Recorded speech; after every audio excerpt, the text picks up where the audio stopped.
Public hearing and possible approval of a request for special exception for building setbacks, road grade standards, right-of-way standards, curb and gutter standards, and sidewalk standards for the Discovery Core subdivision. I think we want to start with you, the AC, on your staff report, and then turn some time to the applicant. Yes, they're both elected and I have separate because half the issue pertains to engineering standards. I see there were two staff reports. Okay, let's proceed.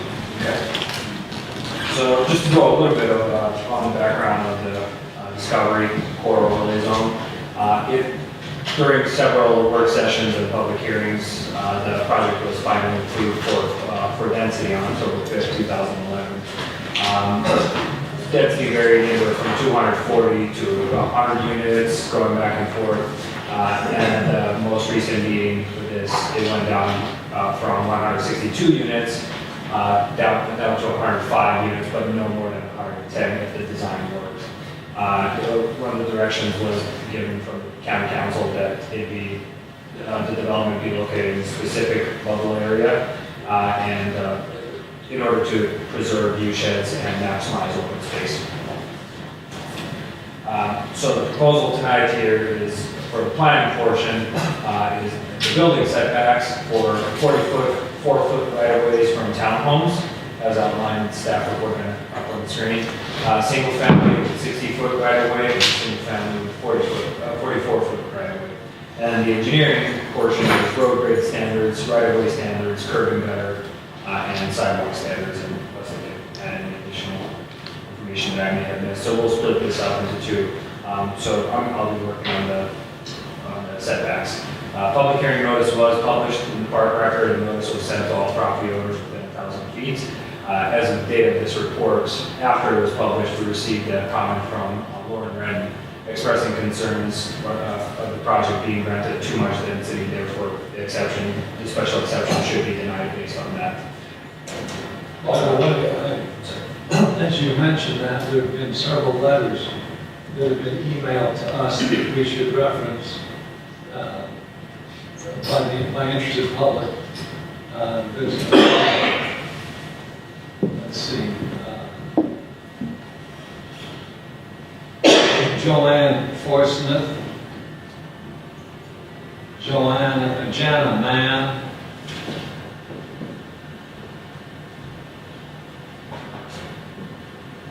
I think that's the only one other than Mr. Red. Okay. And I'll forward those two if you don't have them. We don't, so And to Karen and Kent.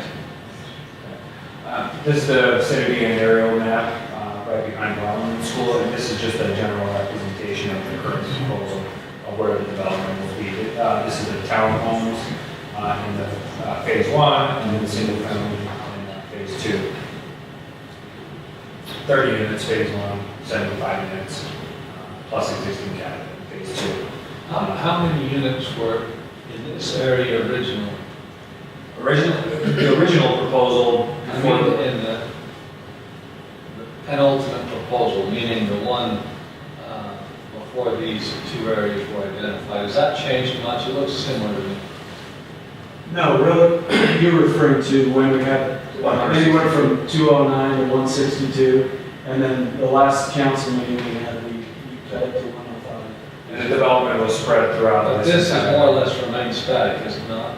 Yes. Okay, that was my perception. So the zoning is hillside stewardship. And this is just an example of the proposed plats, and it will be, if approved, in 2 phases. Phase 1 in the lower portion, phase 2 in the upper portion. As you can see, clustered townhomes with some single family, and then in this area behind, this is the saddle in pictures that I'm show later. So these are the setback examples, the 40-foot curb and gutter, asphalt edge, and that's for townhomes. This is single family, 60-foot, 40-foot right away. And excuse me one more time. Yes. Back to the earlier slide. So in some instances, it talks about it 2-foot curb and gutter. In other instances, it talks about a 2-foot gravel shoulder. When reference is made to the setback, is it from the outside edge of the shoulder when there is no top back curb to measure from? Correct. Okay, thank you. And finally, the 44-foot right-of-way for asphalt, as the previous slide. So this is just an example of the original development proposal. As you can see, roads and development going throughout. Again, with the saddle over here. And that's 162 units that was proposed. And Chris, I may not have answered your question right. We removed all of those homes right in the middle of the section because of the view shed. So we removed those and we put all the density over where we talk about Lot A, north of the creek, and then put everything else up in the bowl.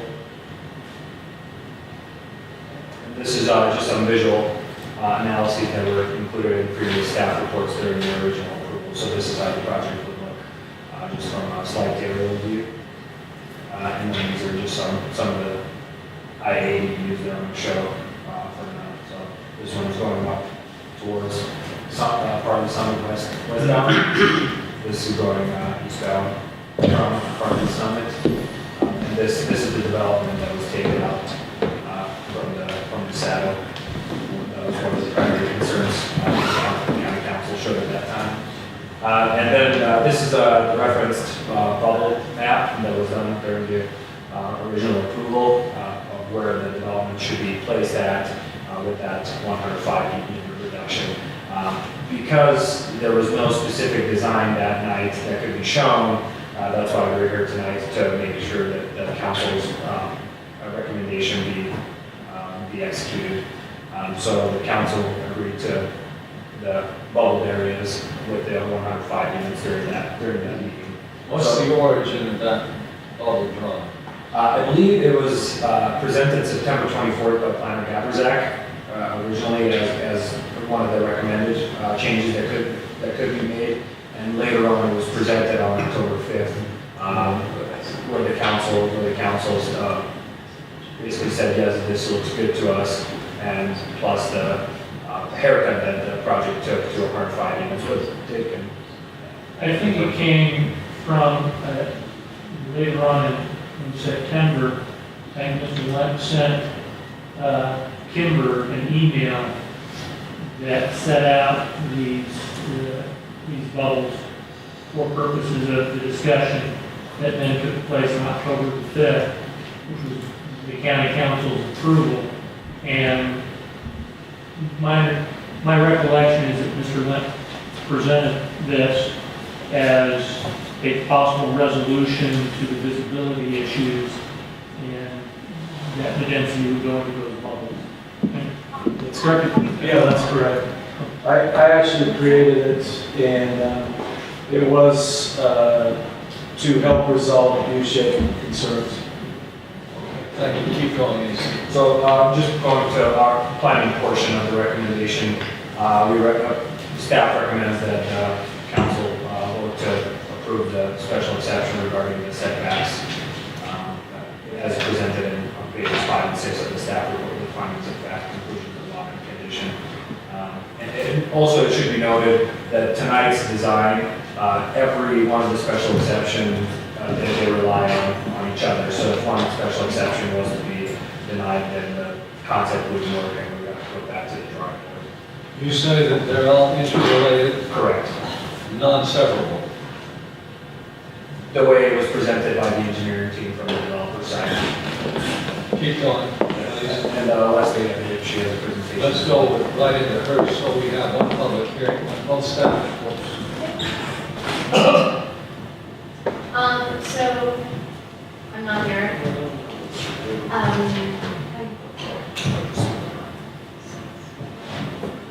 So the exceptions to the engineering codes and ordinances are they proposed in 6. Number 1 is road grades at intersections vary from 1.48 to 8%. The code requires that the grade within 100 feet of any intersection shall not exceed 3%. Number 2, road grades throughout the Discovery Project range from 0.5 to 10%. And the code requires roads having grades in excess of 8% should be privately owned and maintained. But they want to turn these roads over to county.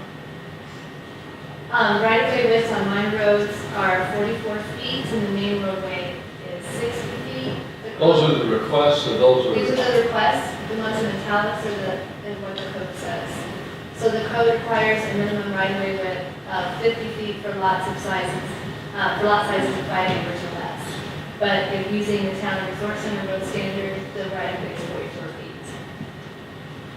Pavement width for the minor roads is 20 feet, and pavement width for the main road is 24 feet. But the code requires a minimum pavement width of 24 feet on all roads. public or private? Yes. Number 5, Molly Mountain Court, which is a dead-end road up in phase 2 of the project, is shown as a private driveway and accesses 7 lots. The code requires that a driveway has to access no more than 5 dwellings. And then the last exception they're asking for is that access driveways, the code requires that access driveways are located at a minimum distance of 50 feet from all intersections, and in some cases, these driveways are located 10 feet away from an intersection. So you've already seen the aerial photo. So here's the site plan. If you look over here, this is Molly Mountain Court, where they have the 7 lots that are accessed off of one driveway. This is the current proposed site plan. Yes, sir. Yes, Can I sir. back up there for 1 second? You said there were 7 lots accessed by the single driveway? So this, right up there are 7 lots accessed by one single driveway. And the code requires that only 5, up to 5. Otherwise, it'd be a cul-de-sac with a turnaround. That's correct. And the staff report says one of the 7 could be accessed off this main thoroughfare, but it would be, it's thought to be safer to come off the private drive.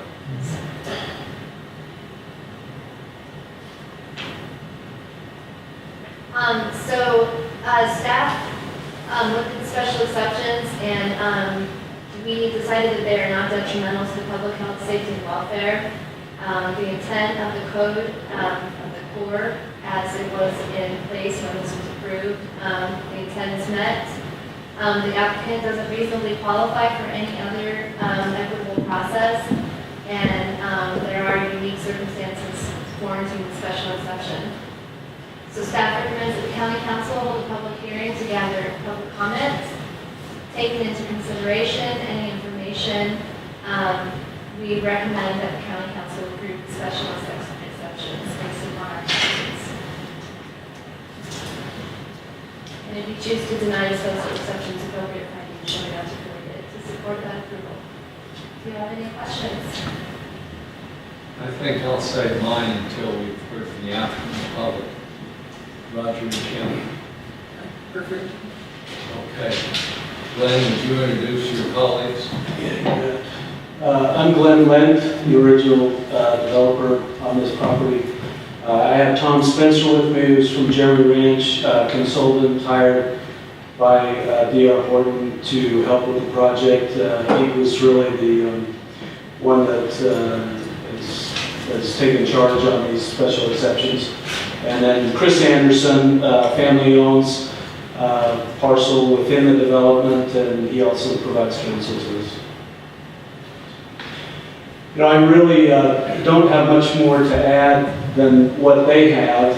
One thing that I think is important that maybe wasn't said was we took, regarding the setbacks, some of the setbacks may seem shorter, but what we've done is we've provided every townhome with at least an 18-foot driveway and every single family with a 21-foot driveway before you get to the buildings.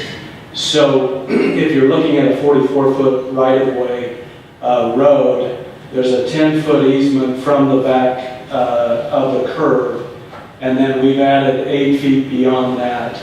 So every one of these townhomes will, if parking's a concern, every one of these townhomes will have a 2-car parking garage, as well as, you know, essentially 2 cars outside of the building themselves.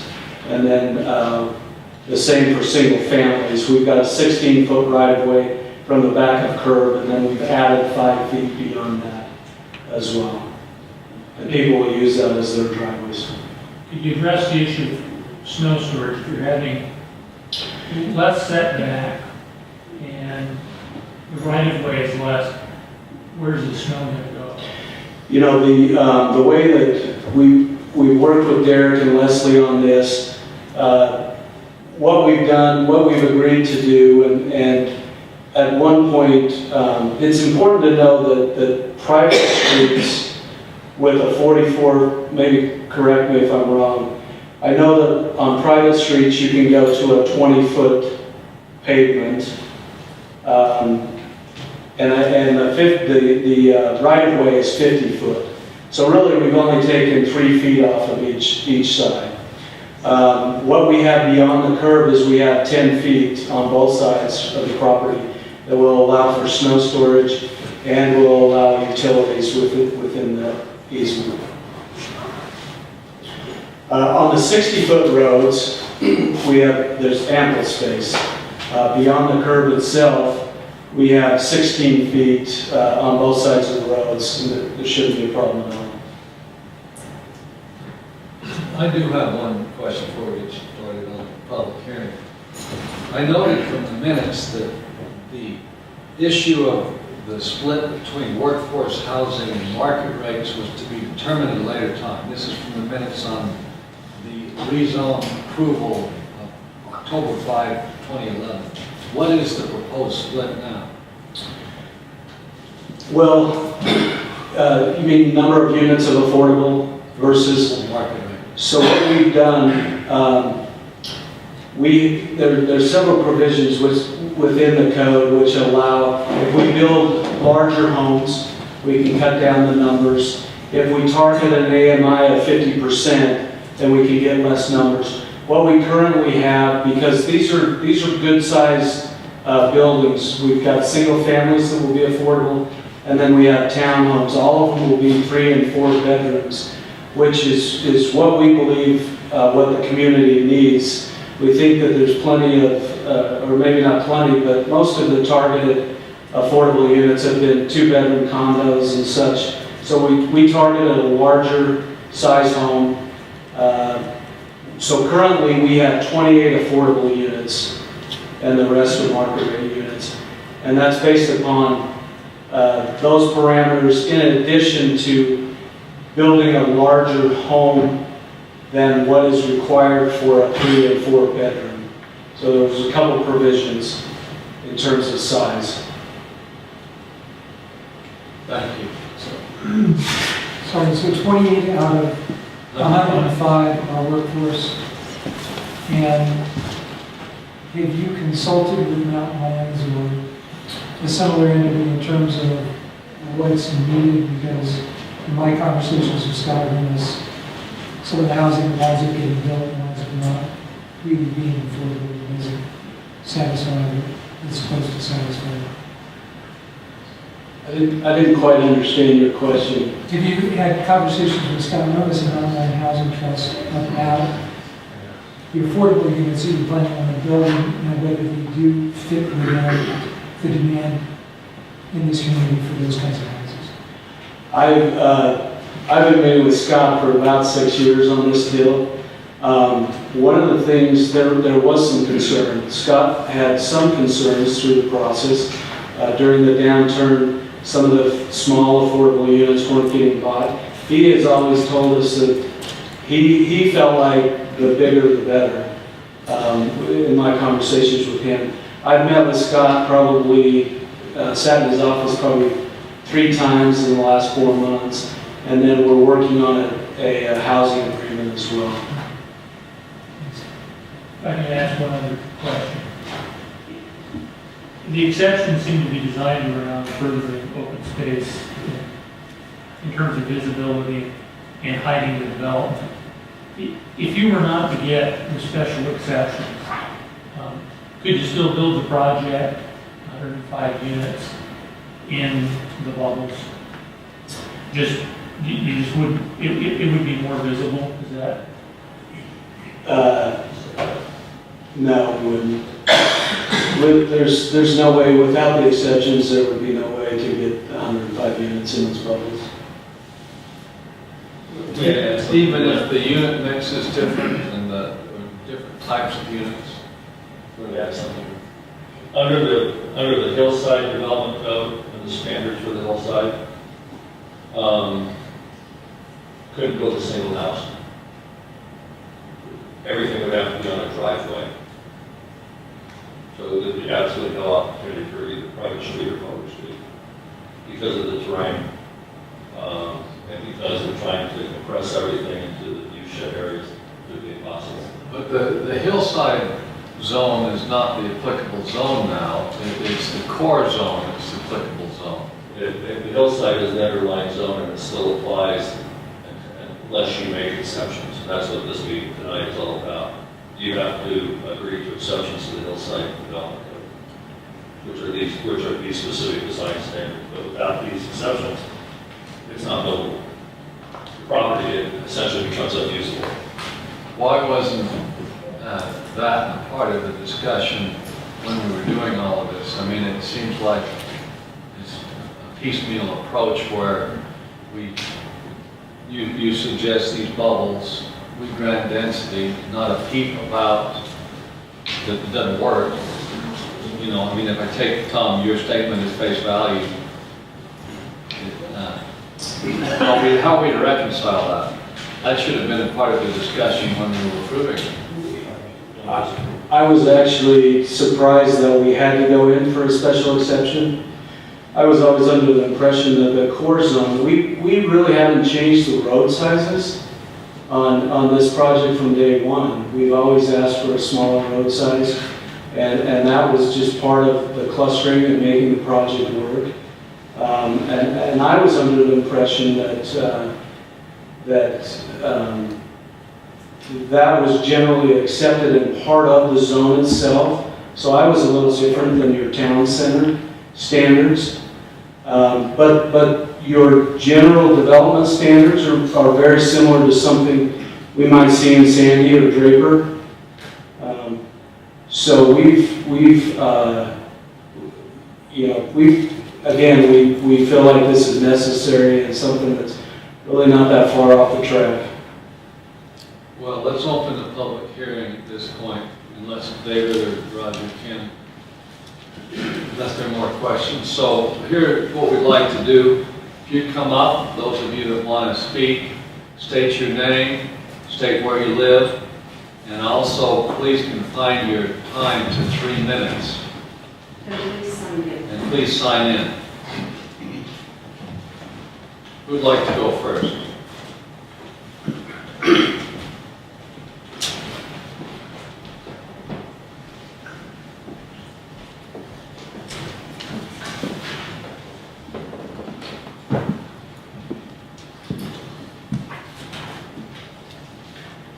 Hello, Council. My name is Art Lang. I'm a local resident, and I live real close to the project.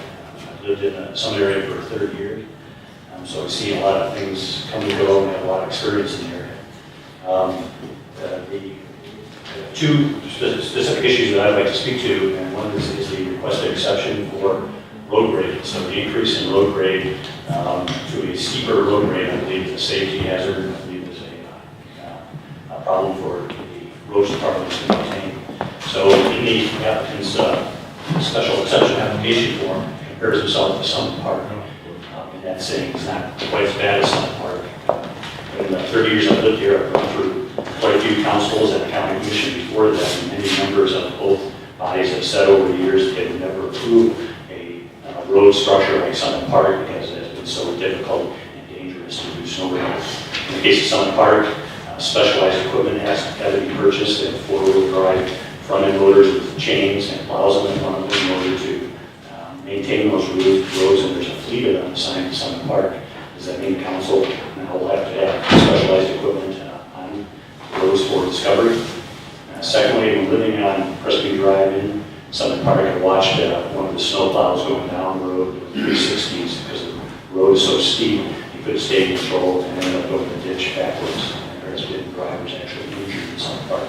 So if this road increase in angle causes that additional safety hazard, I think that's a big mistake.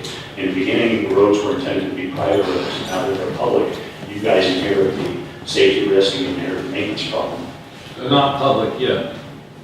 If you accept them as public as is proposed in the application now, then that would become your issue. So I think you need to consider that. These exceptions were again a surprise to us, and in the lawsuit's stipulated order, it talks about the roads being built to county standards or to standards agreed between the county and the developer. So I don't believe these are in the spirit of that agreement that was made as well between the county and, between the developer and the county and the lawsuit.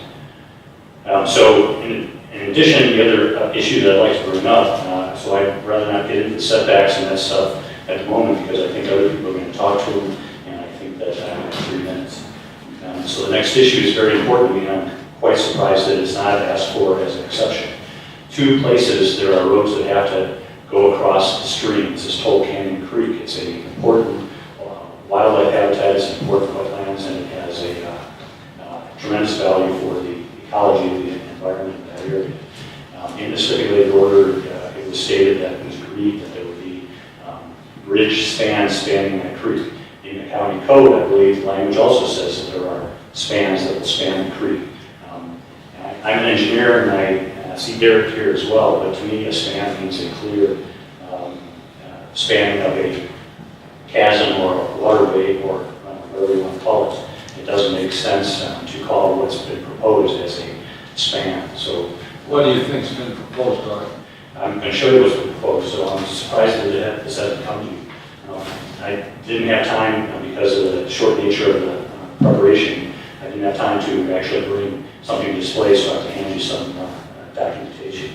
So the first thing I'm going to pass around is Toll Canyon Creek, spring before last. This creek floods routinely, so I live right on its banks, 100 feet away from where these roads will be.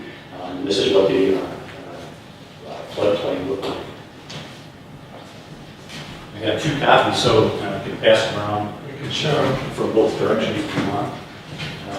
I'm sorry to communicate quality, but my printer's messing up and I didn't have time to fix it before the meeting. So that shows you a very large waterway, and as we brought in environmental specialists to the planning commission meetings, we tried to educate the fact that the floodplain moves around, that the drainage floods and moves is important for the environment. It renews the wetlands and deposits silt. It renews all the willows and other wetlands that the environment is dependent on. During the course of those meetings, the applicant demonstrated to us that he intended to have a clear span. These are the pictures that he brought to the meetings that are now in the public record as to what his idea of a clear span bridge was. It's a span between intermediate supports is what to an engineer or an architect a clear span means. And these are the pictures and suggestions that the applicant brought to the meeting for his intent to span the creek. This is not what is in the application, and I'm very surprised that it's not in here asking for an exception, because I think the county code is also specific about what a span means. So that shows a large horizontal distance and a large vertical distance. Animals can move back and forth through this, what's going to be a 40-foot long tunnel underneath. The river can move back and forth. The fall, what it's called, can move side to side as it floods. It can renew the wetlands upstream and downstream of it. It cannot cause an impediment to fish travel. And it's just an important way to build the road. The county knows how to design and build a road that spans the creek. The place where Toll Canyon goes under the frontage road, there's concrete open bottom culverts that are 8 feet high and 6 feet wide. As it goes under the freeway, UDOT knows how to build a span bridge, and those are massive places where the stream can flow. I'm going to pass out now the diagrams of what the developer proposes for this case. Remember, there's 2 roads spanning this creek. They're basically elevated roadways with culverts, albeit open bottom culverts, penetrating 440 feet through this road. Okay, and then Art, I think you need to wrap up, please. I only have 1 copy of those. it's the two bridges, examples of it. So in short, I don't believe this meets the spirit of the code. I don't believe it meets the spirit of the stipulated order, and I think this will be damaging to the environment. In addition, this is heavy beaver habitat. Beaver are going to find out a quick way to cover those culverts, and all of a sudden the county has what's going to be called Lake Discovery on the upstream side of this road drain flood. That's all. Thank you, Art. Who's next?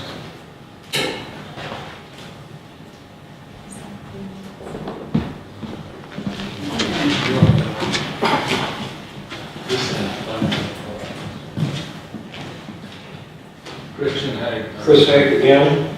I live in the Trailside area.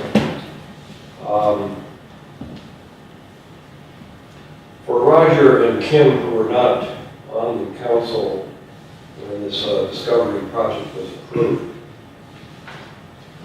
they should be aware that the Planning Commission recommended a disapproval of this project. The core was repealed during the pendency of the discovery project on the basis that the core was a boondoggle that the county should do away with. The discovery project was approved by the council, I believe. Christian might even disagree with me, but I believe it was approved on a sympathy factor. Glenn had been jerked around by the planning department for 2 years. It took the 5th staff report before they even dealt with whether or not the project met the various codes in the county. My objection tonight, I think, was made better by Glenn's own representatives here, that this project cannot go forward without these exceptions. This is a typical case where a developer comes before the county council and planning commission knowing that they're going to be back another day for these kinds of exceptions. And Chris, you hit the nail on the head when you said, why weren't these part of the original application? And the reason they weren't part of the original application is because of the problems involved in these exceptions, some of which Art has elaborated on, and I'm not going to regurgitate those. But this project was originally objected to, I believe, by the Planning Commission because of the view shed. I don't think it's been improved, and I don't think any of these planned exceptions will enhance the project. When you are coming up Parley's from the west, going toward Park City, you are going to see a tremendous incursion on the view shed. These exceptions aren't going to improve that one bit. So without belaboring the point, I think that the developer's own witnesses here tonight have proven my point. Thank you. Thank you. Who's next?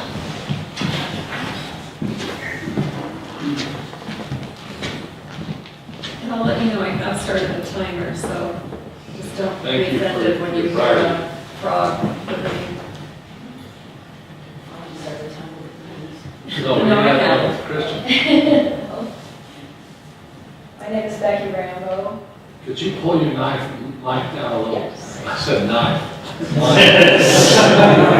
Thinking of something else. That Freudian slip that happens when everybody picks my name. Okay. My name is Becky Rambo, and I also live really close. I'm probably one of 3 houses that are within 1,000 feet of getting a public notice for this meeting, or mail notice for this meeting. But I think what we've heard tonight just kind of reinforces that this project was a bad idea from the start. You was originally applying for over 200 homes in generally the same places, and now he's saying he can't put 105 there and still meet code. I also think it's kind of a matter of principle, many of these concerns and sticking to one's word. Many of these concerns were brought up through the numerous meetings that were held about this project, and the applicant's frequent response was, I'll do what's required by code to address these concerns, and now he's asking for exemptions to that code. Kind of surprised that the engineering staff has recommended a positive response to that and saying that it doesn't pose a safety feature. It makes me wonder, what's the point of having code? I mean, if it's safe to not meet the code, then what's the point of having a code? And I also believe, as was brought up, I think by you, Chris, that it seems that the applicant has had plenty of opportunity to determine that whether or not he can make this viable with 105 houses. And so I really request that you deny these exemptions. Thank you, Becky. Who's next? You did, oh, thanks.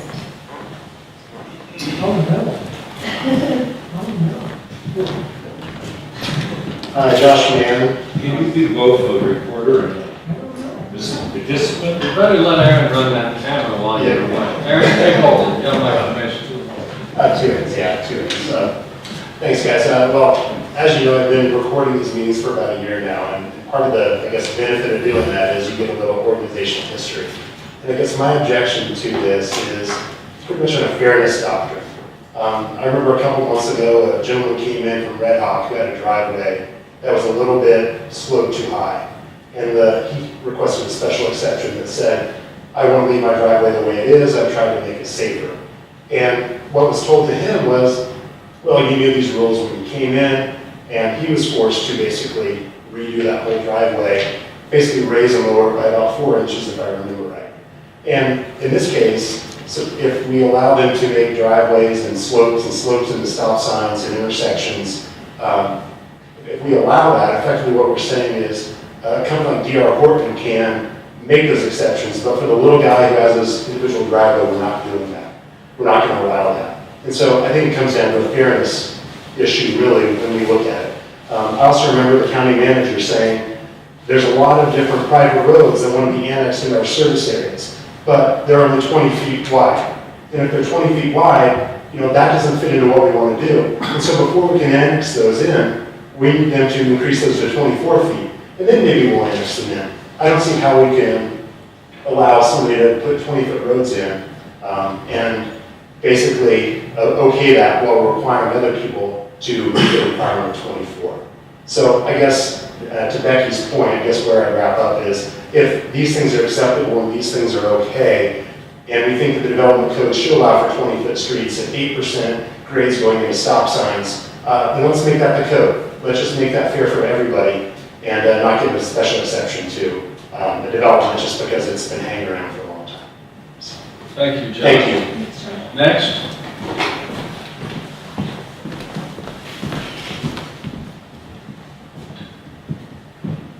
I'm mistaken with the 10.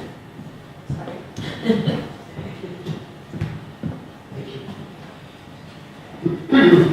Michael Miller, one of the owners of the property with Farley's Creek Associates. We have about 2/3 of the property that's in Discovery along with the Weilenmann and the Weilenmann family. We've owned this property for 32 years, and Weilenmann's have owned it longer than that. We've had Glenn under contract for 5 years. And I think we're forgetting a lot of the purpose of this meeting, which is affordable housing. I mean, we went forward under the core with affordable housing because that was what was available and what was needed and still needed. Of those 28 lots that Glenn was talking about, we've done the pro forma, they make nothing. They make zero. I mean, those are just an at-cost figure. So we will be contributing affordable housing, real affordable housing, the type that real people can live here with. And the second thing is, when we went down from 165 units down to 105, Glenn called me and says, I don't know if this thing will ever work. And I said, the only time it will ever work is if there's a market up to it. Because our affordable housing will never make money. And I do this in North Dakota. We build affordable housing and regular housing and shopping centers for the oil boom in North Dakota. So we are accomplishing that goal as well as to keep almost 80% open space. I mean, it's almost an impossible combination to have 80% open space and affordable housing.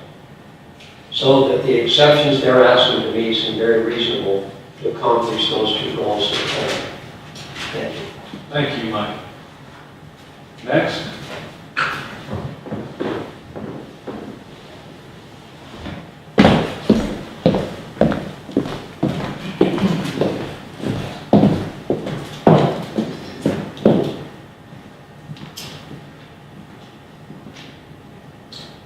Name's Nicholas Schapper. I live in the Trailside area. It's a pleasure to be here. I guess what I have to say in my 3 minutes here is the decision really before us is, are we going to build a standards-based organization, county council that applies equally to everybody? And then with that, are we going to apply a certain amount of common sense?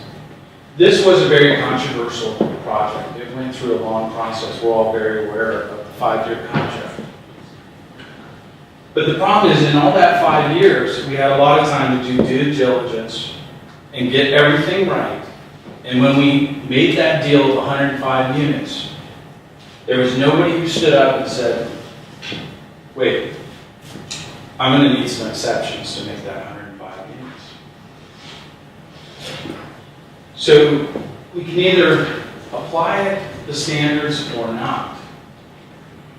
And there are certainly exceptions to every rule, but they have to be exceptional. Not simply, I can't do the project. Because anybody who's developed a piece of property looking at this land, it is no easy trip on a good day with everything going in your way. The second piece that always has been a controversy, and I've worked with staffs for years, when you produce a staff report, it has to look at both sides. It can't just say there's no safety issues at all. It's got to be a risk reward. If we give 2 feet on the road, we give a few feet on the front setback, these are the consequences. Because there are real consequences to doing this. It's totally safe and everything's okay. A staff has to present this council both sides of the equation and what the risk reward is going to. And I didn't see anywhere in that staff report what the pros and cons were. It just said, it's all good. And then the last piece, which I think is unfortunate, and the recommendation I'd like to finish with, is the staff report, if I'm not correct, was dated 11 November, which hardly gave any time for the public report. I mean, I chuckled when I read it there, no public input at this time. Well, of course not. I mean, for it to get translated, for me to even read it, takes a few days. So I would ask, not for a yes or a no tonight, but a real analyst view of the pros and cons if we do this, and what the second and third order effects are on both sides. Not just that we don't see any issues. Real staff work that presents both sides of the equation. That's what was so irritating through this whole process, is it seemed like there's only one side of the coin presented. Sorry. Thank you, Nicholas. Next. Now, there's not, you're going up one more, Art? Well, Let's hear from everybody else that wants to speak before we I agree. start on the seconds. And it's not for me. I asked Lauren Redden who be here. He's quite frustrated. You're going to read a letter of He Lawrence. asked me to read a Okay, statement. please proceed then. It's quite short. Thank you. Thank you. And if there is seconds, I may come back to those. To the Summit County Council from Lauren Redden, Summit County resident for 17 years, and he lives on Kilby Road adjacent to the property. Subject, comments to be read into the public record regarding the Discovery Corps development special exception. 2 years ago, the County Council approved the Discovery Corps rezone, allowing a maximum density of 105 units. The County Council's approval of 105 units came after a long and controversial process that was ultimately based on a weighted average of the lot size within the 1,000-foot boundary of Discovery's proposed footprint. The maximum density of 105 units was determined by looking at the existing lots outside of the proposed Discovery development. Now we need to look inside of the proposed developable space and determine the appropriate number of lots based on protecting the environment, working around the geological constraints of the site, following our development codes, and providing for public safety. Both the applicant and the planning division staff incorrectly made the assumption that 105 units is the only option. It is not given that 105 units is the correct number. Discovery and the county have the process backwards. They are starting with 105 units and shoehorning these units into the developable space. The correct procedure would be to account for the geological site constraints, codes, etc., and let the appropriate number of units fall out. The affordable housing promised by the Discovery development will appeal to young families. However, the compact nature of the development does not provide sufficient space for children to play. Sure, the development does promise to provide some common areas, but in the world we live in, parents don't always have time to take their children to these playgrounds, and wise parents are not going to send their children to these areas unsupervised. Children will ultimately be playing in their minimal front and backyards, and unfortunately on the streets in front of their homes. If approved, proposed setbacks plus narrow and steeper streets will create significant public safety hazards. I encourage the county council and the applicant to look at the development based on site constraints and applicable codes. Design the roads at the proper widths and grades to meet safety and environmental concerns, and then compromise on reasonable setbacks for a compact, high-density development. In my opinion, the setbacks as proposed are neither reasonable nor practical. Only after this has been done can the appropriate number of units be determined for the development. It is clear 105 is too many for the available space. Thank you. Art. Yes. Okay, who's next?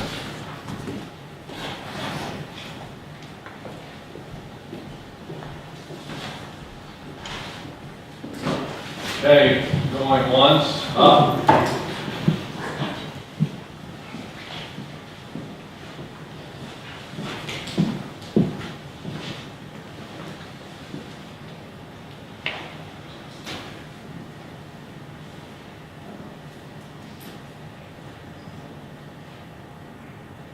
My name is Kathy Rasmussen. I live in Colville. The property that Parties Creek purchased for this project, or not for this project, but when Parties purchased the property, they purchased it from my family. That property was originally transferred to us through a U.S. patent. We've owned this property way over 100 years. We've seen a lot of changes come and go. My grandparents are dead. My parents are dead. I only have one living aunt. My nephews, my nieces cannot afford to live in the area that we pioneered. We went to Park City High School. My dad and uncles worked in the mines. Now, affordable housing is needed, and that was one of the reasons this project was approved, and I think we all will agree with that.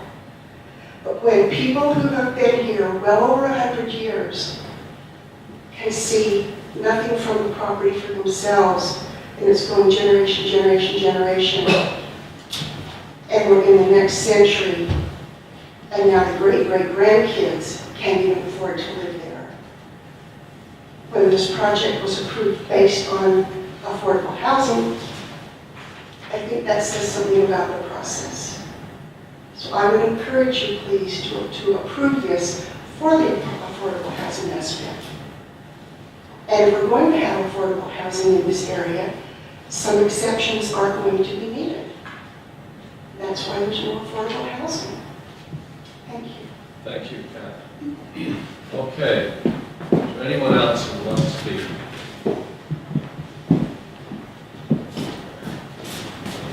My name is Mike Weilenmann, and we've been here several times talking about the project, and I wanted to talk a little bit about the history as well. We originally got this idea of doing affordable housing because the county sent us a letter 6 or 8 years ago, maybe longer, indicating there were several possibilities for sites that would work for affordable housing, and ours was one to consider. At that time, we we talked to Glenn, and we really felt that we were trying to help the community, and it was something that was needed in the community. It's the same a little bit with the Weilenmann School. There was a lot of opposition to it, and we think it's a great project to have these two entities close together. I mean, I can see a teacher buying home, being able to walk to school, and children, we're talking about children, what will they do? They're going to be able to walk to school for a lot of these children. I think it's going to work out really well. I know there's lots of concerns, and they're well taken. For example, the culvert and the streams. We've had a culvert that's been in that stream now we bought the property in the mid-1950s, so it's going on 60 years, and it's always been there. Once in a while it floods because the beaver dam above it diverts water around the culvert. It's never gone over the top of the culvert. There's never been a problem. And I think what Glenn's proposing would be a positive compared to what it is now. And I have my brother-in-law here who has purchased a family cabin, which has been there for about 30 years, and they purchased it because they're excited to be part of this community and be involved with this as well. So this is not as though we're trying to sell this property and move on and not be involved or have anything to do with it. We're proud of this project and think it's going to be positive for the community. Thank you, Mike. Okay, come on up, please.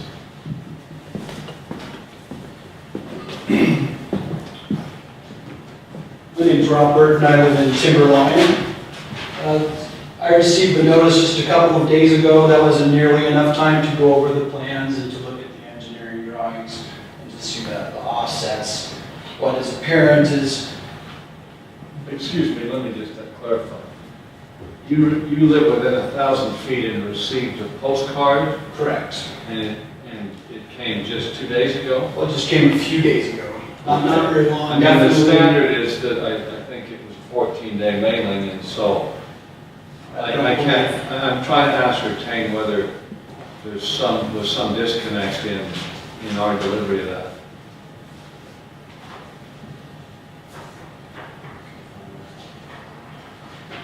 The state statute may reduce it to 10 days. It may be 10 It days. it was sent way before that. I just wanted to see.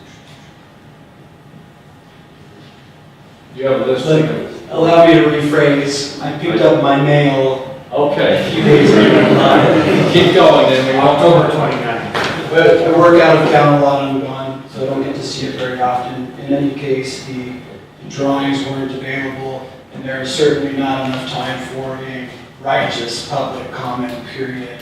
I think if there had been more time, there would be more people here to refute these exceptions. With these exceptions, it increases the density of the population in the area, which increases the traffic. You have more traffic on steeper roads. The fact that the engineering department would say that this is safe, in my mind, is ludicrous to echo what's been said before. The codes are there for a reason. A 10-degree slope on a road in a crowded area it just does not seem safe to me. I don't think that if these points had been brought up in the original debates, what would the outcome have been different? The idea that this exception may be made and that further exceptions may be made is a slippery slope that I think is unacceptable. Thank you. Anyone else would like to address this? While they're pondering that, David, Tom's. If I want to keep the public hearing open but discontinue public discourse for the moment, how do I do that? You can just continue the public hearing. I'm going to continue the public hearing, but I'm going to close the public hearing for tonight, but continue it. Is that? No, you just have to leave it open. Okay, so I'm going to leave the public hearing open, but we're going to move on now to a response by the applicant and then questions by the council. Is that fair with you, Roger and Kim? Okay, so Glenn, Tom, Chris. I'm going to go first, and I'll be short, and then Glenn will take up the rest of it. I just want to point out a couple of things. I don't think anybody was trying to mislead fact of the matter is what everybody was working with at that time was concept plans. There was no engineering, so there was no way for staff or anybody else to assess what exceptions might be needed at that time. You know. So we just had engineering available. We've just been working on it over the last 8 months. We've had several meetings with staff on all of these things. I would also like to point out that in the core code, it does state, or did state, that in order to achieve the objectives of the core code, it was presumed that the council would allow exceptions to the development code in order to achieve those objectives. Do you have the chapter and verse on that? No, but I can dig it out and send it back over to you. AC has the core provisions. Let's see if we can find it as you continue, Tom.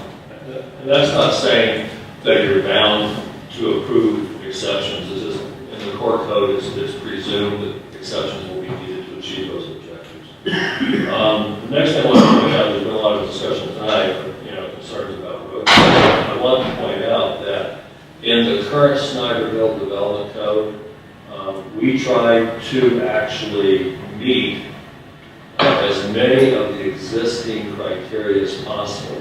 What's interesting to me, at least as I became more familiar with the Snyderville Development Code, is in the area where you need to allow for 10% road grades, you don't. So you allow 10% road grades in flatter zone districts for your town centers and resort centers, but in the hillside area where obviously you're dealing with more terrain, you only allow 8%. So there seems to be kind of a dichotomy there between the design standards for the hillside versus design standards for town center. But what we did do is we didn't pull these numbers out of thin air. All these numbers, especially when it comes to roads, are in the existing code. They just don't apply to this particular zone district. So, for instance, 10% road grades are allowed in a rural setting with 5-acre lots. 20-foot wide pavement is allowed in your town center zone. 44-foot right-of-way is allowed in your town center zone. So we actually studied the development code, and we did try to create the numbers. We tried to use what was already there, although granted, they do not apply to the hillside zone, but they are there in the standard. So in fact, right now, the county does allow 10% grades. The county does allow 44-foot right-of-ways. The county does allow 20-foot wide pavement. What about setbacks? No, the setbacks, these are very tight setbacks. They go beyond. Some of the setbacks actually do meet some of the setbacks in the resort center zone districts, but not all. Okay. Chris or Glenn? I wanted to address a couple of things. One of them in regards to the bridges. The images that we had in our presentations before were put on there to exhibit what an open bottom culvert is. We agreed to span the creek with an open bottom culvert. The culverts that are put on the side, as Art explained them, we actually wanted to keep those out, but during our application with our 404 to the Corps of Engineers, our wetlands consultant suggested, she said, they're going to want these, and these are more so for the health of the downstream wetlands, to occasionally on a flooding type situation to allow those wetlands that are downstream. So originally the intent was to just have one open span, open bottom culvert. But we added a few on the side, and this was explained very thoroughly to the attorney for the Cage Group, which we met with and resolved through a stipulation order how this would be constructed. There's a few things regarding setbacks. These setbacks are very similar to what you would find in Bear Hollow.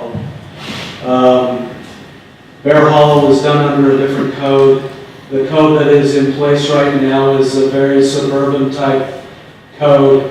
My suggestions would be moving forward, if the council feels strongly about clustering and setting aside open space in view shed corridors, that they do come up with a new standard.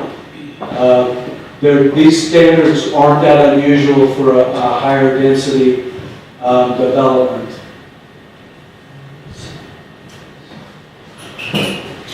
Glenn, looking at the two exhibits that Mr. Lang gave us, it appears one of them has an 8-foot open bottom culvert and the other one has a 4-foot open bottom culvert, yet they're spanning the same creek. Why would there be a 50% difference? Those are actually a little bit outdated, those plans right there. The 4-foot span will hold to the current hydrological standards that we need for the flood control. We decided to go with an 8-foot to give more of a span across the creek on the west bridge. So we could have gone smaller, but we didn't. But they're not the same size. Correct. Okay. That's really not a subject for tonight. It's just was raised because obviously we're dealing with 7 special exceptions, none of which is an exception for smaller or larger culverts. But hopefully staff will listen to what's been said and come up with a determination if we get to the point that culverts matter. AC and Leslie, do you have anything that you want to clarify or add after what you've heard from the public and the applicant? Kim and Roger? I'm still concerned about snow removal. I know back on the previous approval that was discussed quite a bit, but with these changes, I think it exacerbates that issue. Could you speak to that? I know there was mention of coming in and hauling it away, or my concern is it's going to end up back down on the public road and impede both walkability and, of course, any transportation. Again, these standards aren't different than what we had proposed all along in terms of road widths and snow storage. In talking with the engineers, we felt that there needed to be a minimum of 10 feet past the curb for snow storage. In our conversations with we actually had Red Barn come out, who does all of the planning does all the snow plowing for Bear Hollow, which is a similar standard. And they issued a letter for us saying that the standards that we had at the time were acceptable and very doable. Does that answer your question? Well, I need to take your word for it, but I guess it's... I would just, we've had discussions about snow storage. Can you use your microphone, Leslie? So as we've gone through this process and as they've worked with us to develop these engineering plans, we've discussed snow storage, and we believe that there is adequate space for snow storage. Let me just point out again, we're using, on the narrower streets, we're using the same 44-foot right-of-way standard as all our any development code for resource centers. And that provides for snow storage behind the curb. In working with the engineers, we actually moved some of the roads to accommodate for this snow storage just recently. Another question I had was, part of the core was having walkability and transit. I know there were some issues with the transit plan, the transportation plan, then at the end not including going up that way. However, to access some of the trails and other things, how do you think these changes will affect walkability and access to transportation should it end up coming up that way at some point, which I'm sure at some point I could foresee it doing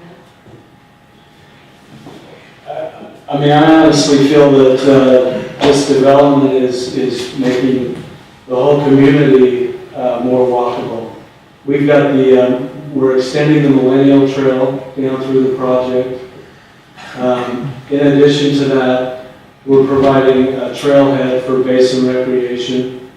So part of this, part of the Toll Canyon purchase, the 782 acres that the county purchased, it has limited access to it. One of the things that we are working with Basin Rec on doing is donating the 40 acres in the back of our project and donating an easement to that property. Will's here, actually, he can speak to that matter. But I know that Basin Rec has plans for not only bike-specific trails on the property, but also pedestrian-only trails as well. And ultimately extending the Mid-Mountain Trail, which will come down to the project through the Toll Canyon purchase, as described from Basin Recreation. So one of the things, we have internal sidewalks as well throughout the project. One of the things that we may be different than what we described was on our emergency access road, which we pray will never be used, but will be plowed. We plan on allowing people to use that as a pedestrian trail. We'll put the crash gates up next to the development on the east and down next to the school, so that rather than doing another sidewalk and cutting into the hillside, we'll allow them to walk down that road, and it will be a 20-foot paved road.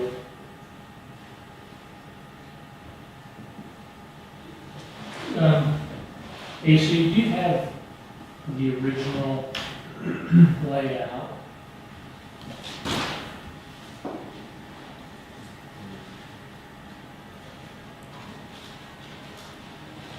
So in this original layout,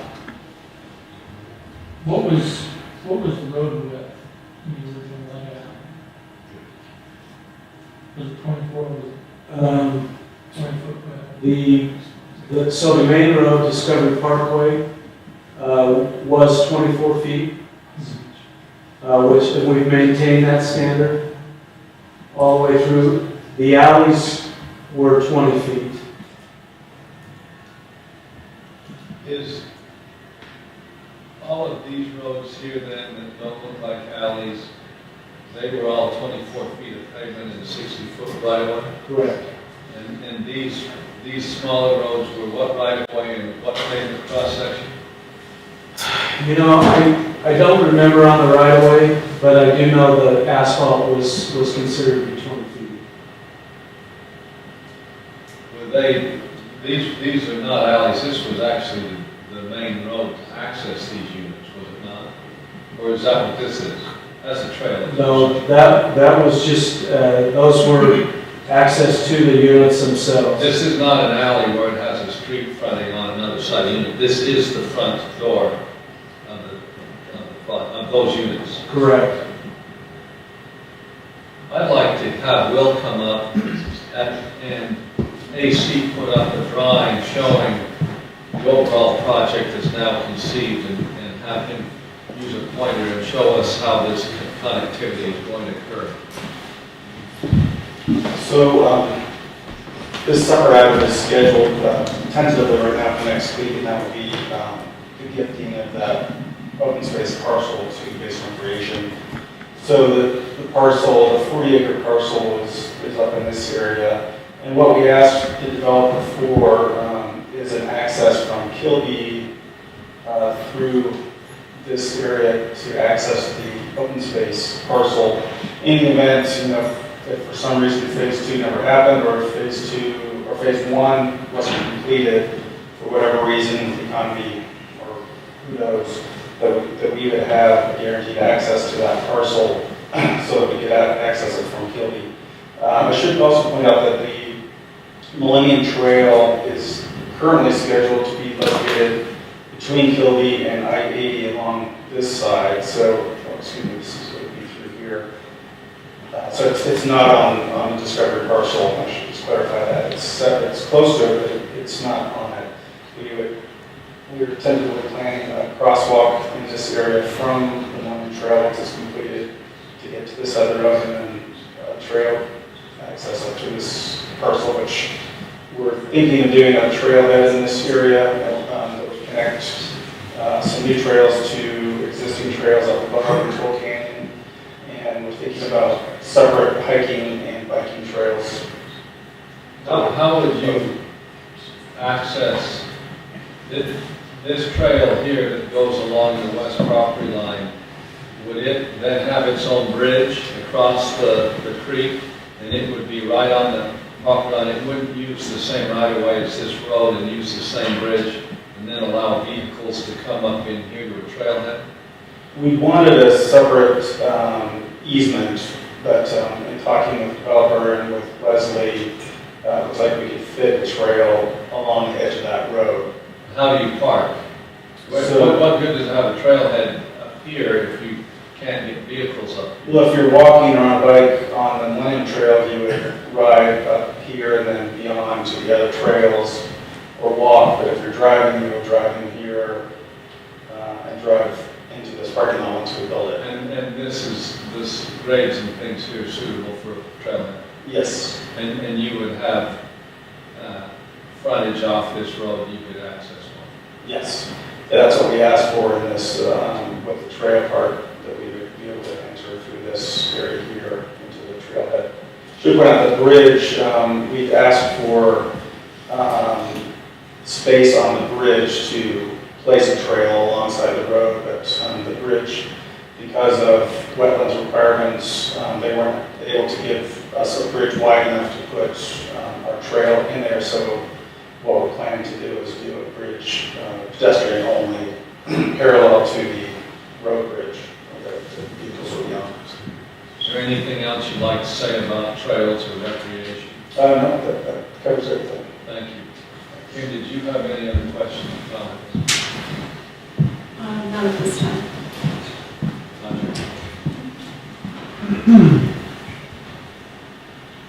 So I think that it's important for a point to be made to the public.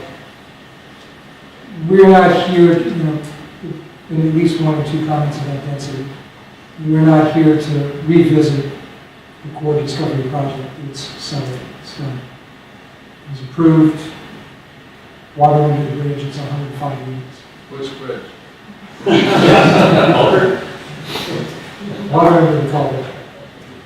So we can't do that here, but the developer is coming here asking for a special exception. And for staff, I'd just like to say that this is, I don't know what number of special exception we've had brought to us in recent months. And a special exception should be special. It should be, there should be some overriding unique issue that we have to deal with, or an overriding equity issue that we have to deal with. There are three other factors. But we're in danger every time we see one of these things coming forward with one or more of those factors a week of the special exception swallowing the rule. And one thing that this council has tried to do in 10 months or so that I've been involved with it is to establish that we do have a development code. We're going to stick with the development code. That's what makes development fair for everybody. So the special exceptions really should be special.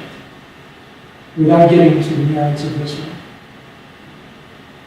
I was, to Chris's earlier point, I was somewhat disappointed with the analysis in the staff report about the 4 factors that we look to for special exceptions, because we're seeing that analysis come to us more and more with shorthand comments. And doesn't present safety issues, that it complies with the general plan. And in this case, I have no idea what the unique or equitable elements of this are. I suspect that the developer will say that it's impossible to build under the standards that the developer in fact proposed to the county, which is a difficult argument, I think, to make, but we'll get to that later. So let me ask staff a couple of questions, and those of these may be primarily for you, but exceeding yours. As we look at the request that the developer is making to shorten pavement sizes, to narrow roadways, to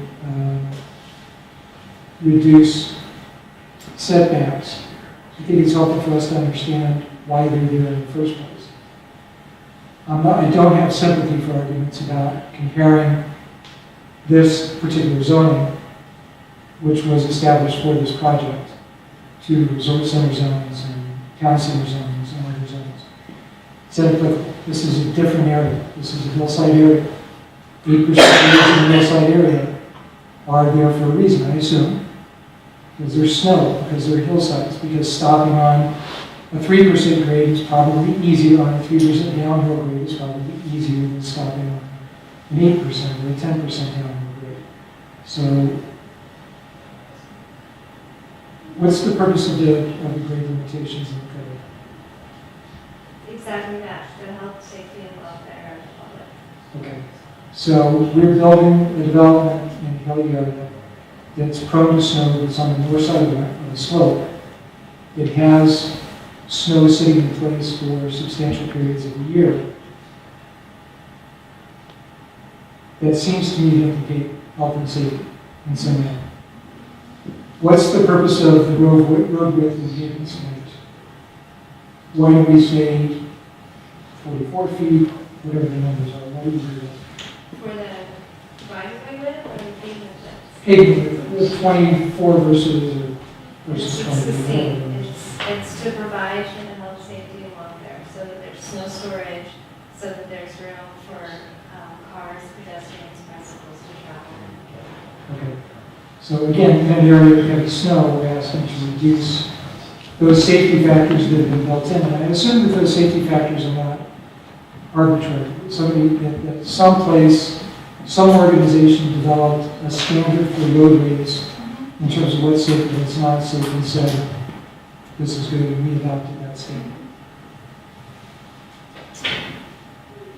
An odd one to me, what is the purpose of the driveway per unit standard? Why do we say one driveway can only serve 5 units versus 7 or 30? Why do we care? I believe that's for fire, for safety vehicles, for public health vehicles to access. We had a conversation with Scott Adams, who said you can have 7 if you provide a turnaround or a hammerhead at the end. Then it would be a road, then it would be a road that would have to be maintained. At this point, they wanted to ask for a driveway exception. So again, we have, one assumes a compelling safety reason for that design. Mm-hmm. We have an alternative for that design, which is a cul-de-sac, essentially, turnaround. Or a hammerhead. Right. So, and that's not being satisfied here. What is the purpose of driveway distance to intersections? Why do we have that standard? To not allow cars to back out onto roadways when other cars are turning, or we want to keep the car that's backing out of the driveway as far away from the intersection as possible. And that standard has been very substantially reduced here. I think it's you're asking for a 5-foot standard? What is the standard? Is this driveway time? It's 50 now, and some are as close as 10. So 50 is the standard, and it's being reduced. They're asking for some as close as 10. Okay, so an 80% reduction. Based on side yard setback. Okay. And we're combining that. Talk to me about setback requirements. Why do we care? For the setbacks, Yeah, why do we care? I don't have a background on and the reason behind the setbacks that were established for that certain zone. But on these setbacks, where staff was coming from was based on buffers that were approved by the council and a number of units. And due to the factor that that much density could not meets the zone required standards as per the area of the bubbles and the number of units. Okay. That was the reason behind it. I'm going to suggest that we not back into developments anymore. I'm going to suggest that we determine why we have standards in place. And we determine whether the exception to that standard creates a problem with respect to what the standard was designed to protect from or to do. And if it does, then that's how we should do the analysis with the staff report. That seems reasonable and fair.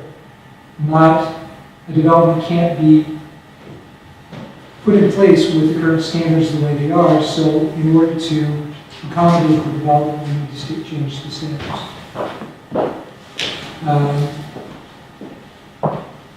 I noticed in the staff report it says that I believe engineering has not determined, or the utilities engineering hasn't determined whether the setback requirements are sufficient to serve the needs of the citizens of those homes.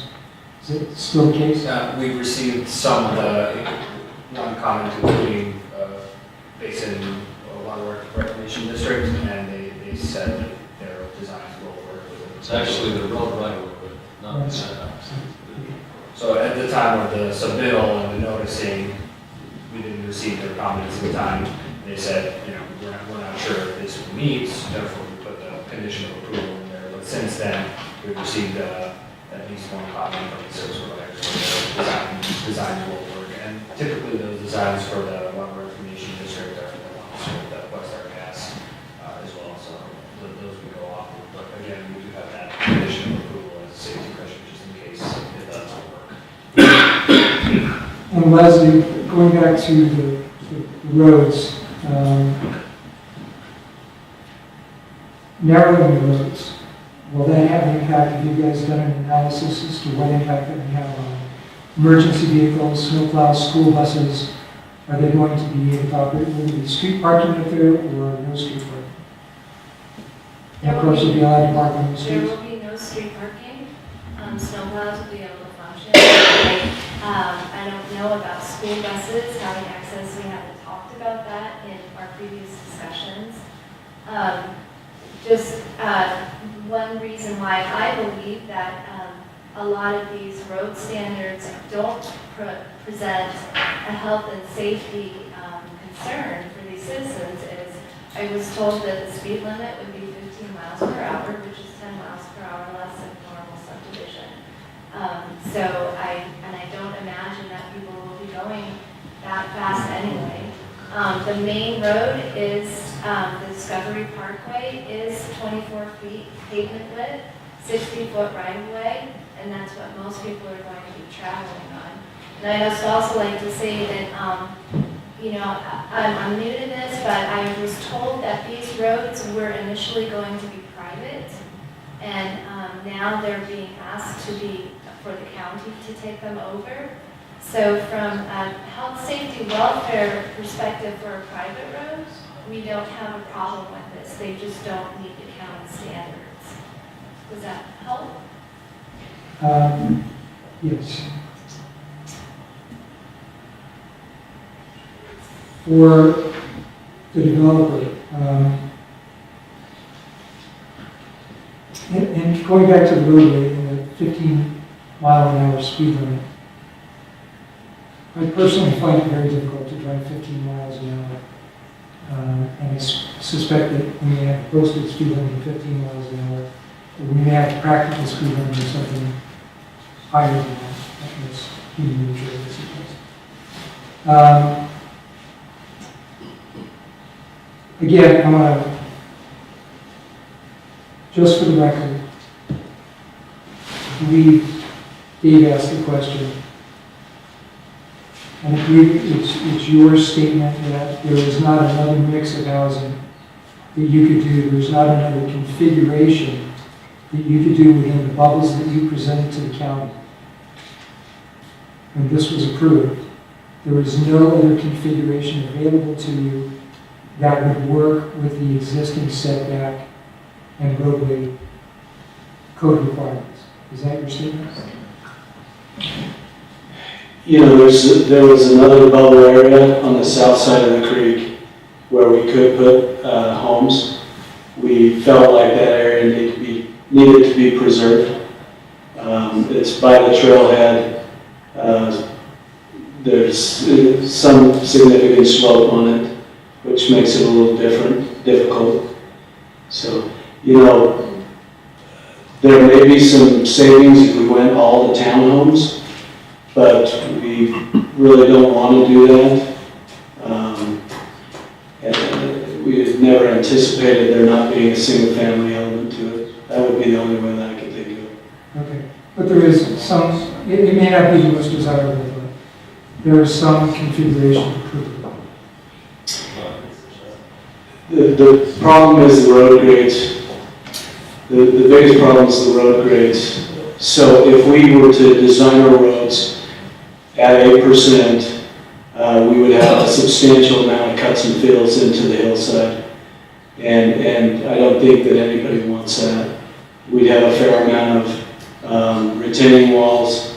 Our bridges would be very high up into the air. So Those are or would be? it would be if we went to an 8% road grade. So we're talking aesthetic problems rather than real limitations, correct? Correct. Okay.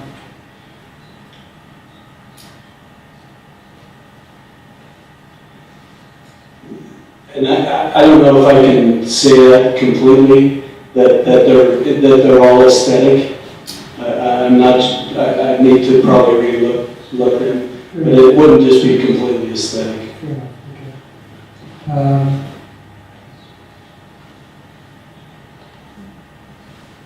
It seems to me we're dealing with workforce housing.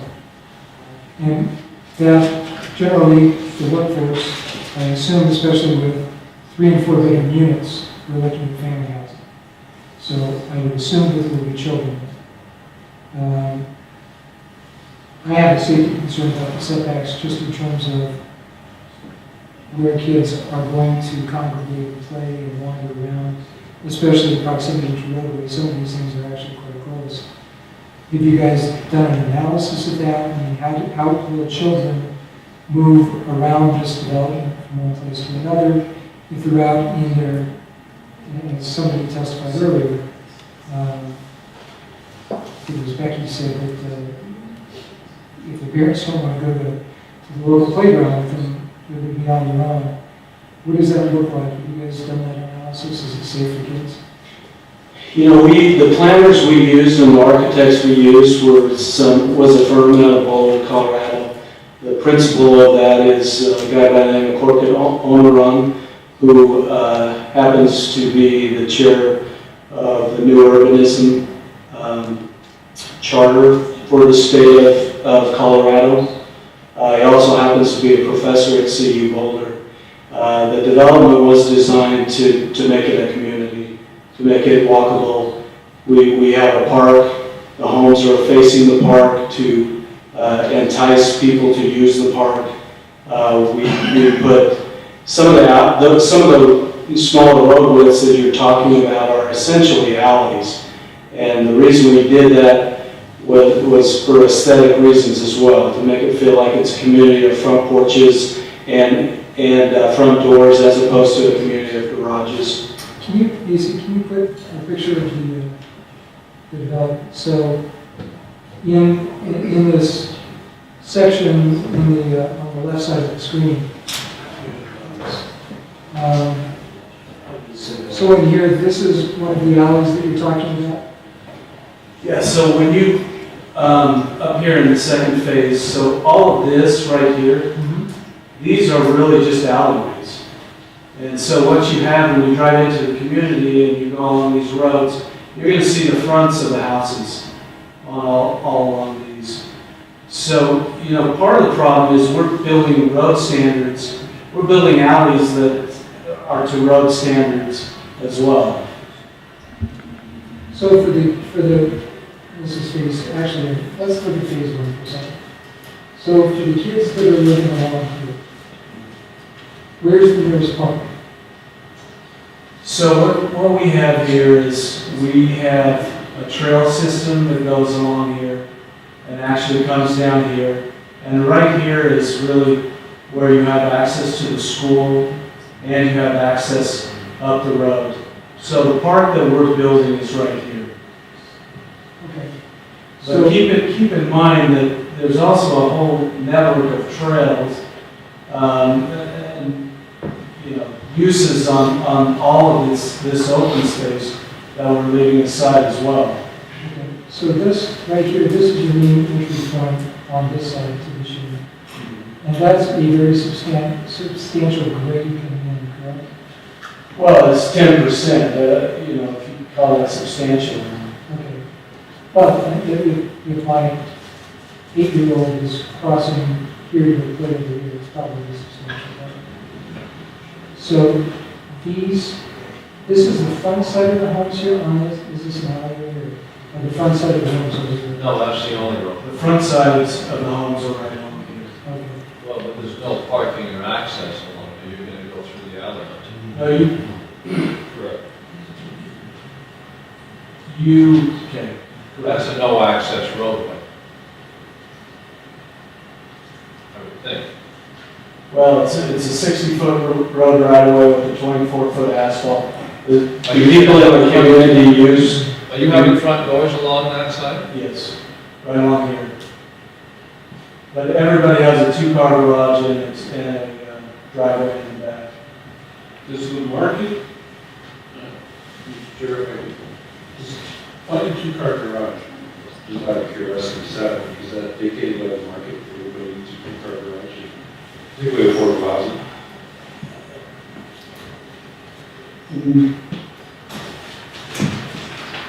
That's a good question. I'm sorry. No, that's a good question. We felt like that was the best product for the type of housing we were providing. In our discussions with Scott Loomis, it was always, you know, the shortfalls that we have in affordable housing is everybody wants to create 2-bedroom condos. So the other issue was parking. We always know on higher density stuff that parking can sometimes be an issue. So we made a cognitive effort to go overboard on the parking, not only provide, you know, a 2-car garage, but also 2 parking stalls within the driveway itself. So it was, you know, we really did it, we felt like in the community's best interest. So, and my last question is, you mentioned, I think in one of your statements, that you have a series of internal sidewalks in here somehow. Will these roadways through the development zones on the outside, will they have sidewalks next to them? Not on these roadways. We have the sidewalks which start up here on Hilton Road and come down and go along here and down here. Up here on the 60-foot right of way, yes, there's sidewalks all the way around here. Okay. And there's also internal sidewalks here which go to the park Okay. and right through here. Good. That's all I have. Thank you. Kim, anything more? I think Roger covered some of the other things. So I think the thing that I'm most concerned about, and again, I came in later, not part of the original decision, is that these things were brought up at that point, and it wasn't just part of the overall approval that these exceptions would be required. That's just a real sticking point for me. And I do have concerns. I think you've addressed some of them in this presentation and helped to get more detail as far as the safety issues. Because again, I think Roger had very good questions when he asked why those standards were in place. You know, that's the point of them. Again, it's the health, safety, and welfare. And that's one of our biggest charges, is to protect the health, safety, and welfare of our citizens. So. You know, I think it may make sense as a group to maybe drive somewhere and look at what a 10% slope is. My fear is that we're expecting the worst. But I don't know if you'd be interested in something like that, but I think I would be. You know, I think more information is warranted, and I feel that, you know, I'd like Scott Loomis's input too. this is the first that we've heard tonight of the 28 unit mix of the 105 for affordable housing and the type of unit that was going to be. And not that I throw the baby out with the bathwater at this point, but I definitely would like to hear Scott's input on that too. What are your thoughts, what is the pricing on the average pricing on affordable? Do you have a sense of that yet? Yeah, we, probably anywhere between 200,000 to 260. I have a few questions and comments, if it's okay. Unlike Roger and Kim, I actually was present when this matter has come before the council on many occasions.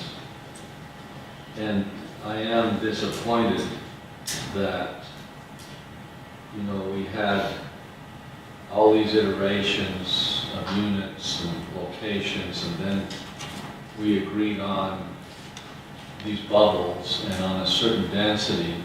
And I'm just looking at, for instance, the minutes from this county council meeting held on October 5, 2011, at which time, I think that's the right date, it's the date at which the rezone was approved. And it had these conditions that one of them was that the core rezone ordinance shall not be recorded and effective unless and until the associated major development is granted approval. And, I never, and I asked AC earlier to look this up, did the core really say, by the way, we're going to waive all the other ordinances in the code, setbacks, none of those are applicable? The assumption that I had in my head when this was approved was that we had these bubbles, you thought you could build 105 units within those bubbles, and that you were going to comply with the code. And so now, to somehow, and that as a condition, you had to get approval, it was a two-track approval. We give approval on the rezone, and the second hurdle you have to cross is this man's approval on a final site plan, a final plat, and a major development approval. And then here, after we've been through, and a lot of these roads haven't changed, and so I think you should have known whether they met or didn't meet our code, and should have raised that issue and say, by the way, on these alleys, or on these roads, I don't want a 50-foot right-of-way, I want 44, I don't want a 30-foot setback, I want 18. None of that ever came up. So now, I think it does have some bearing that would have the outcome been the same had the case been made, yes, here are the bubbles, we'll agree to 105 units, but we need to rewrite your code on these 7 provisions. That was never talked about. And so that's troubling to me. And I liked Roger's interrogatories of Leslie of why do we have these? If they're not important, why don't we, everybody would like a lesser side yard. Everybody would like, to not do a hammerhead. If let's make it 10 at the end of the driveway. Yeah, so I just, it's like, I'm frustrated that we're at this point when I'm now getting all these additional exceptions that never, I've listened to the public say that they didn't get much time to review this. We get a packet on a Friday and we show up here on Wednesday, and hopefully we're prepared. And so, first I know about these special exceptions and want to read the packet, which I did, yesterday. So anyway, I'm pointing out that mainly so that the public knows we don't have much to study this either. You've got to be a quick study and try to move forward. I think a lot of the special exception requests, and this is what I'd like to ask the staff and the applicant, are predicated on the county owning these roads. And, the county has had, especially with Bob's urging, we've had this predilection toward not approving roads public or private roads that don't meet county standards, because the course of conduct over the years has been the developer builds the private roads, they sit there for a while, the residents move in, enjoy the house, enjoy living there, pay HOA fees, roads start to fall apart, they don't like it, they wonder, we're paying taxes, on the one hand, we're paying HOA dues, on the other, we're getting double taxed, so to speak, we're not getting county service. County, take our roads over. Okay, and so then, isn't that more or less what happened? So we've been loath to approve such roads. On the other hand, if we were somehow to say, oh yeah, we want these as county roads, and now we're plowing 20-foot alleys with our equipment, are we now hiring Red Barn? County's out hiring Red Barn to plow your roads. I don't think we want to be in that business. Maybe we do it now, and I don't know. I should shut up. We've got a subdivision where we're going to have to do that. Okay, but we don't want to perpetuate. Right. Okay, so I'm a little torn, and then I read the settlement agreement between the developer and the citizens group, and it says that the roads will be offered to the county. So I'd like somebody to tell me what you want to have happen on the roads, public or private, what you want to have happen, and where we got this one sentence in the settlement agreement that said they'd be offered. Does somebody want to be county roads? That was the request of the Cage Group. Okay. Why did they want that? Do you have an opinion? Ask Art. Okay. We'll save that for another day. The roads, we thought that we were taking the higher road. We can make these roads private and have less standards. We didn't want to put the burden on the HOA of an affordable housing project, to be quite honest with you. So we would prefer to have them go county. Okay, but then the county, that's flying in the face of what we've been trying to, like Mr. Schaffer pointed out, the poor guy in Red Hot comes in and asks for a special exception because we're trying to come up with a rhyme or reason to how we do business. In other words, follow the rule of law, have it. So, let's talk for a minute about private roads. Under our current code, could you have 20 feet of asphalt as a private road? Yes or no? Actually, no. The code requires that all roads are 24 feet. Okay. Could you have a 44-foot right-of-way? That might be the new code. Is that, because Yeah. we were always, Since you- everything I knew it was, we could, if you went private, you could do a 20-foot asphalt and a 50-foot right-of-way. Okay, I thought we had that bed and breakfast conversation, that was part of the conversation. I'm sorry, the minimum width for road surface that will be considered for public dedication is 24 feet. For private, it's how much? It does not say. Okay. Chris, it's almost like a double set of exceptions in my mind. And I have to look at this because I have to put my John Henry in the final thought. It's like, we worked hard and long to develop a policy that we were pushing and encouraging things to meet county roads and meet county road standards. So not only accept the development code, but then we will accept that policy. So I'm not prejudging what I would do after you do what you're going to do. I'm just saying it's a double joke. I understand. I'm just trying to figure out if, you may not approve it, but if they said these are going to be private roads, whether they'd be in here asking for a special exception. Sounds like on the asphalt width you wouldn't. On the right-of-way width, you would. You need 50 feet. Whereas there's no specification on right-of-way width either in the code. The On private right-of-way roads. width is 44 to 48 feet for a road, for town resort center road design standards. We're not in a town resort. I want to know what the code says for a private road in whatever zone we're in. So this doesn't have a private, and it doesn't have private road dimensions. It says for a road it's 44 to 48 feet, and for an alley, a right-of-way is 12 to 20 feet. Okay. What is, you You got the 7 units on driveways, a special exception too. Yes. That's an outlier. Let's deal with the heart of the issues. That one's a. I believe that for dedication, then we're right away 60 feet. For No, dedication. I don't want that.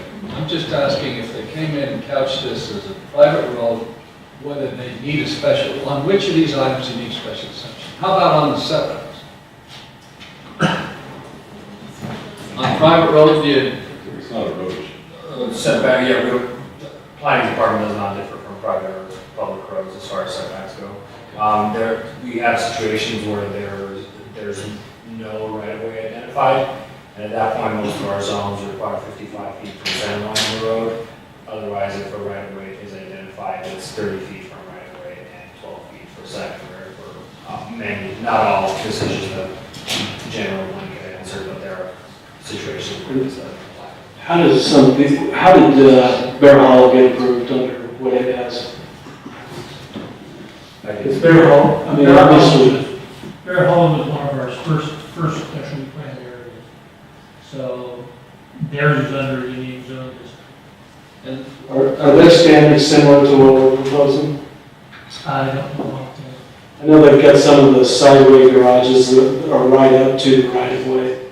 Just curious. I think some of the problem here, Glenn, is we should have been having this discussion as part of an overall package and not, because it begs the question of, like Roger said, why do we have any of these standards? You know, why would we want more of a setback? Well, I think the reason we want it is for play area for kids, for sidewalk, for more apron for parking cars off street, for snow storage. I can think of to give a little bit more space so you don't feel like you're on top of everyone. I can think of a lot of reasons. On the corner lots, I can think of sight distance reasons for public safety. You know, having 2-foot setback on a corner lot. I mean, I know a lot of places where they make you chop the trees down and it's vegetation because you can't see when you're rounding that corner. There's a lot of reasons why some of these things might be there. So to just say, oh, you don't need any of them because this is a core, I don't know if that's quite as good. Let me just make a comment so you're aware. I honestly thought that these exceptions were flexible within the core zone. And it wasn't until about 3 months ago, right before Kimber left, where she sent out a very detailed list of what needed to happen. And she brought up special exceptions. And up to that point, I said, I thought, gosh, you know, you've seen my site plan with, 209 units on this, and there's never been any question about, special exceptions. I agree, it's my responsibility to know that. When we're looking at a site plan, we don't know how wide that is. We don't know what setback you're contemplating. We don't know any of that. You didn't have any of that information on any of the drawings I saw. They were conceptual. I know staff did. Maybe so. Did you find anything in the core ordinance that addresses, that says that there'll have to be a lot of exceptions or that there might be? Not necessarily exceptions, but that there is a phrase that encourages development to be designed in a manner to preserve as much open space and clustering as part of that. Right, but not a specific phrase where it says exceptions may be granted or reduced setbacks. Here's what I recommend. We've worn the clock down pretty well. It's almost 8 o'clock. I think that the staff and the applicant should get together and brainstorm the road issue, public or private, which exceptions would really be necessary, and also finding a way to live within the bubble and within the code.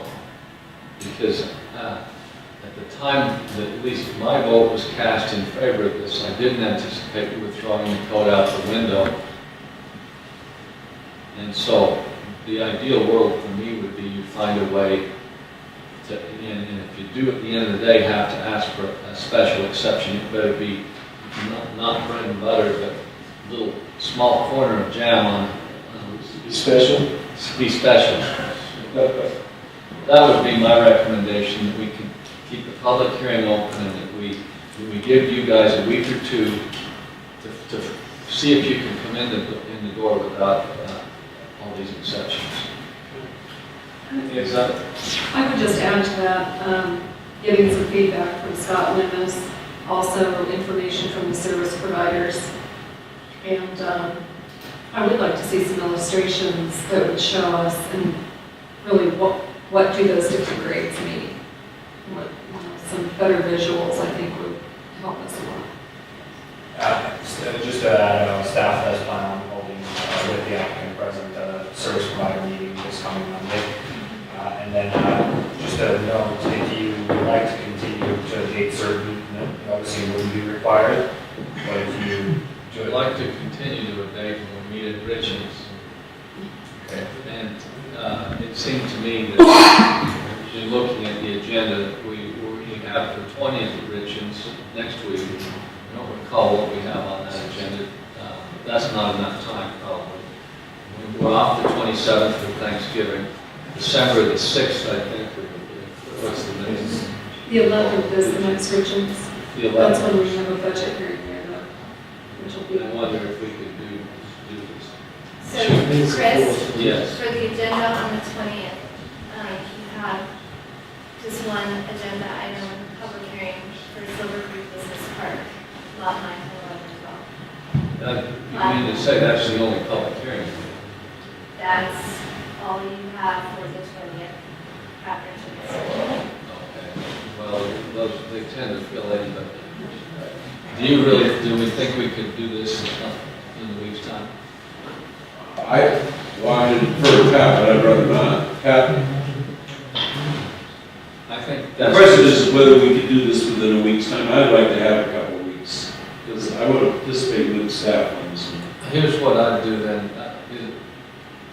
Bob, do you have a reason why the meetings, whatever they are, on the first Wednesday in December cannot be scheduled at Richards? The budget meetings, is there a reason that departments can't run over to Richards 2 weeks in a row? I don't think so. I don't remember exactly, but there was a 2 hearing session for budget. By our own choice, 1 here and 1 there. I think we can work it out if we can. All right, so I'd like to see if we continue this meeting to the first Wednesday in December at Richards. You need to do that by an official motion. Yeah, is there? Move So to, moved. what she said, second. And that includes keeping the public hearing open. Correct. Okay. It's been moved and seconded that we continue public hearing to the first Wednesday in December. All in favor? Aye. Motion passes. Okay. Is there a motion for adjournment?